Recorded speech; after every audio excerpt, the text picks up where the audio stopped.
Alrighty, gang, we are back with another Crash of the Titans. This time against Carnage, the 4-star version. I don't know why I said it like I'm surprised that it was Carnage, but whatever. So he's a red, black, and green user, and his red ability costs 7. It's called symbiote sights, and what it does team damage, and it will go through uh invisibility. It should.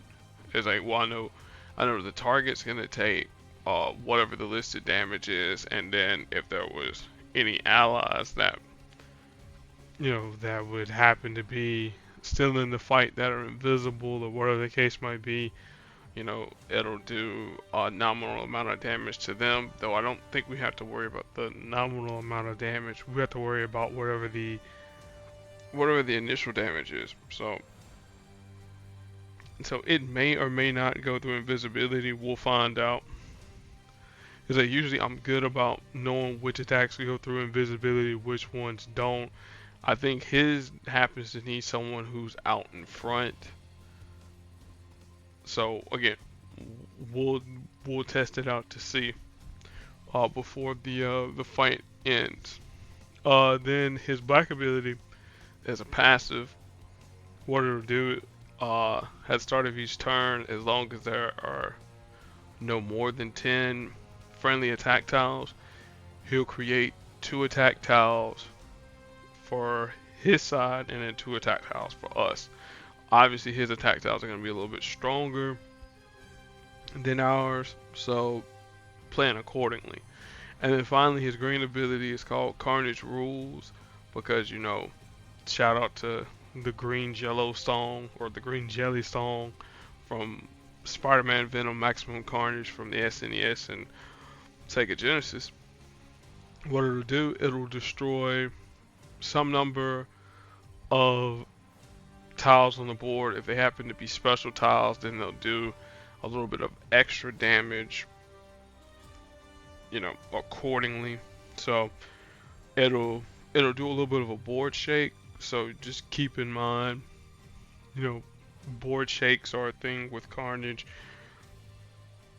As far as his affiliations goes, I know his villains should be Sinister Six, several other affiliations that they fixed in the game as well. And his opponent is going to be another one of Spider-Man's foes. Well, at least Miles Morales' foe. Not so much Peter's, because Peter's is Hobie Brown. Though you know what? Let me not nerd out. So Prowler Aaron Davis is a purple, blue, and black user, and of course this is M.O.K. Day, so there you go. I was wondering if we were gonna have a black character, or someone who was a minority to represent the Dream. His purple ability is called On the Prowl. It's a passive. At the start of each turn, it fortifies an enemy strike, attack, or protect tile on the board, and if we happen to match it away, then it'll convert that fortified special tile by whatever the listed amount is. So it's 1-on-1 at higher levels, even stronger conversion, but you really won't need that too much. Tinker's Toys. This one here costs 10. What it is, does damage, stuns the target for 3 turns, and then additionally, if our team has more strike, attack, or protect tiles than the enemy team, then it'll do even more damage to other enemies. So you think of it just like Carnage's red ability, though this one here relies on us having more special tile or strike, attack, or protect tiles than the opponent, though we really won't be needing to deal with that portion there. And then finally I'll get my coat. This one here costs 11. He turns invisible for 3 turns, and then creates strike tiles for both teams. So there you go. That's Prowler in a nutshell. As far as his affiliations, villain, Sinister 16, Cap, Technologist, because again, Phineas Mason. Let's see here, and then we gotta talk about this support here. So at rank 1, whenever we fire for power, there's a chance to create a strike tile, and then if we match away a fortified enemy strike, attack, or protect tile, which again that's his power, then it fortifies 2 of the tiles, and it does a little bit of damage to the opponent, which that honestly should have been a part of his kit, but you know that's something that you hope with a Prowler rework, they would take that ability there and put it on him. Alright, so now the strategy for what we have to do with Prowler, get invisible ASAP. That's the main thing. Once we get invisible, then we're able to do a lot of things to Carnage.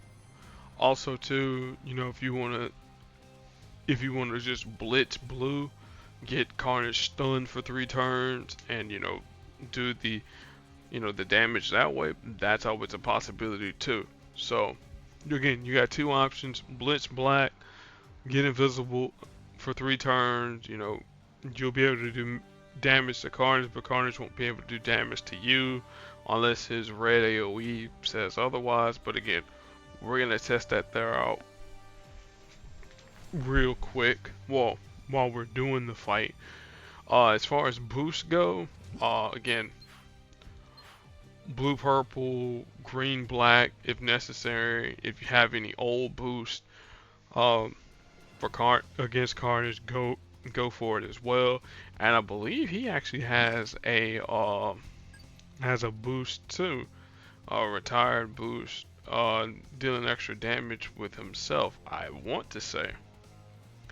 I might be wrong. I can't even really see all those there because it's really tiny. But anyway, let my master do the talking as I turn this mic off.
Okay, so apparently I lied. I was trying my best to get the AoE to go off for Carnage, but hey, those are the breaks. So now, who do we pair up our good friend Prowler with? Well, there's a couple of folks I can think of off the top of my head that will pair up well with Prowler. One obviously is Carnage, whether it's the 3-star version or 3-star version, whether it's the 4 or 5-star version, and for the simple fact, hey, He creates enemy attack tiles. So there you go. That's one thing, one way to go about it. If you have the 4-star Venom, he does protect tiles. Again, that's an option there. Sabretooth, though, you kind of want Sabretooth to destroy all those enemy strike tiles, but anything that happens to be fortified or whatever, you can get around that there as well. Obviously, he doesn't pair well with his nephew Miles, because Miles has a whole different entire mechanic. So, there. So that kind of rules him out. Um, Now, if you want to go pure, I guess pure stun, you could actually pair him up with his buddy Vulture. Vulture go airborne.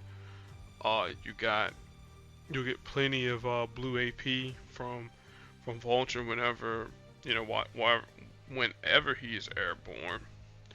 From his black. So that's always a possibility there. Again, Domino is always a possibility too, because you want to blitz black to get invisible, pretty quickly. Again, that's always an option there. Let me think here. Who else? I mean, you could use Kraven the Hunter with Prowler, though. By the time you get ready to convert those enemy strike, attack, and projectiles, they're gonna be kind of weak. So it's kind of like,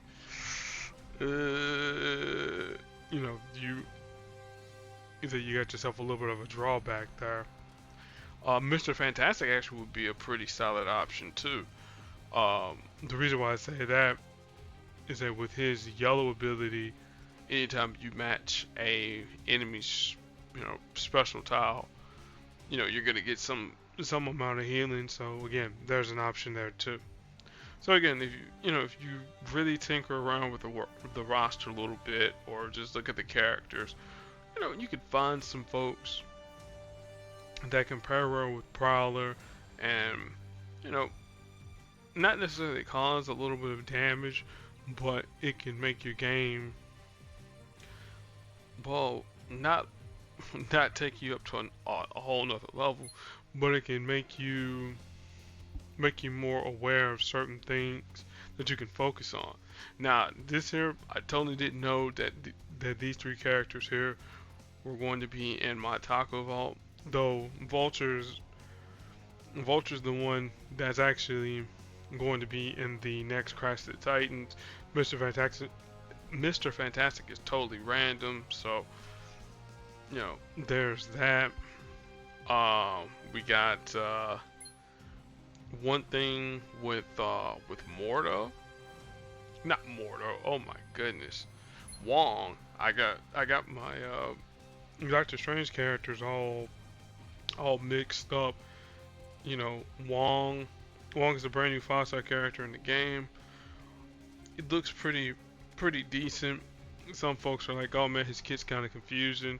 I mean, I kind of get it, but Marvel Puzzle Quest players are a lot like Yu-Gi-Oh players. We don't take the time out to read abilities, because we have like a quote unquote hive mind mentality, where we'll look and like, oh man, this character here, he's blah blah blah, this and that, and it's like, yeah, cool, and like it's like everybody at the top of the game is like meta slaves, but glass stones and all that there. But Wong, he looks kind of decent. He's gonna be the character that I'm gonna probably end up breaking my my 150 plus tokens, legendary tokens for the Good Fortune store. This is a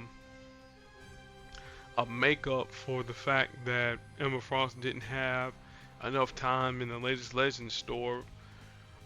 So it's her, Cyclops, and Colossus, the Phoenix 5 versions of all three of all three of these characters here.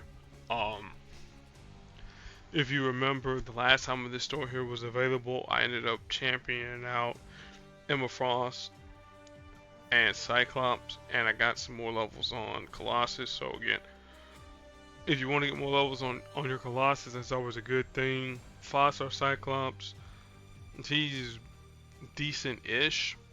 What I mean by decent-ish, you pair him up with 5-star half Thor, and then you start matching, start firing off his yellow ability to your match damage, and all of your powers get to be a little bit on the ridiculous side. Is that he's kind of like a one-trick pony, but oh my god, his one trick is pretty solid. And then, like I said, the Ladies Legends store here, with Hitmonkey, Riri Williams, and Arcade. Don't really care about Arcade. Again, he's alright. He's alrightish. Again, Trap Tiles, while they're alright in Marvel Puzzle Quest, they don't really what's the word I can say? They don't equate to scenarios in which your game is elevated to a whole nother level. Put it that way. Like Mr. Sinister. I think Mr. Sinister is a fun character. However, trying to use him in in PvP when you have characters that either do something a little bit better than he does, or he's completely outclassed because some characters just do more things than he does. It's like yeah, and that's why I look at it with Arcade. It's like, yeah, his kit's kind of cool, matching trap tiles and all that. They're doing damage to the enemy team or doing damage to targets, stealing AP, all that there is cool. It's just, in 5-star land, unless you're doing something completely earth-shattering, kind of like Riri and kind of like Hitmonkey, to shake the game up a little bit or just make the game a little bit more tolerable, taking out certain characters, those are the options that you always want to have. So, I forgot to open up this one here from Class Actions. Let's go ahead and open this one here up. 3-star Hawkeye, because why not? Alright, so that's going to end in today's video. I got to run through all the stuff that I didn't run through yesterday as far as PvE. I'm going to do all of that off cam. Thank you all for watching. Be excellent to your fellow human beings. I'm going to catch all y'all in the next video. Peace.